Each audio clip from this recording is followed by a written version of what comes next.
জগাছা এবং জগদীশপুর স্বাস্থ্য কেন্দ্রে এবার হবে বিভিন্ন রকম টেস্ট পরিকল্পনা নেওয়া হয়েছে। সোমবার হাওড়ার টিকিয়াপাড়া এলাকায় একটি অনুষ্ঠানে উপস্থিত থেকে একথা বললেন হাওড়ার শিবপুরের বিধায়ক রুদ্রনীল ঘোষ। মূলত এদিন টিকিয়াপাড়া এলাকায় শ্যামাপ্রসাদ মুখোপাধ্যায়ের জন্মদিন উপলক্ষে একটি স্বাস্থ্য পরীক্ষার শিবির অনুষ্ঠিত হয়।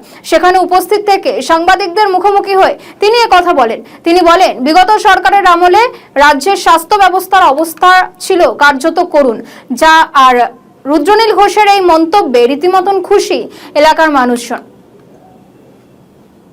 করতে গেলে এই বট গাছ ছিঁড়া শ্যাওলা ঘষে তোলার সময় চলছে।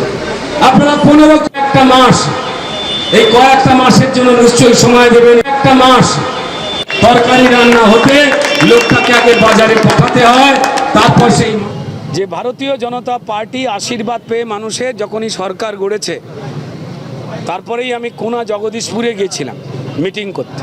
কিষাণ মিটিং ছিল না, হাওড়ার অত্যন্ত প্রয়োজনীয় যে হেলথ সেন্টারগুলো রয়েছে, যেগুলোতে আগে মায়েরা সন্তানের জন্ম দিতেন, সেই হেলথ সেন্টারগুলোকে যেভাবে এর আগের বাম সরকার এবং তারপর বিদায় নেওয়া এই চোর সরকার কিভাবে পয়সা লুটের ব্যবসার জায়গা করেছিল এবং এই হাসপাতালগুলোকে অকেজো করে গরিব মানুষ, দরিদ্র মানুষকে পয়সা খরচ করা নার্সিংহোমে যেতে বাধ্য করার পরিকল্পনা করেছে।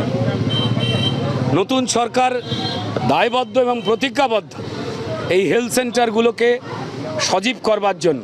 এখন কারুর যদি মনে হয় যে 15 দিন 1 মাসের মধ্যেই সমস্ত কিছু হয়ে যাবে, তিনি জেনে শুনেও ইচ্ছা করে ভ্রান্তির মধ্যে রয়েছেন। জানিয়ে রেখে দিই যে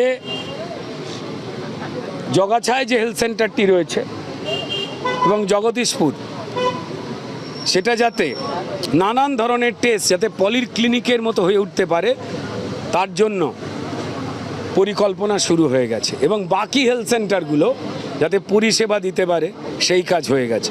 কদিন আগেই আপনারা সম্মানীয় স্বাস্থ্যমন্ত্রী শারদ মুখোপাধ্যায়কে পেয়েছেন, সবে তিনি চেয়ারে বসেছেন, তাই না? আপনার বুম না থাকলে আপনি নিউজ করবেন কি করে? সবে বুমটা এসছে, ক্যামেরাটা এসছে, এইবার তো ফটো উঠবে না।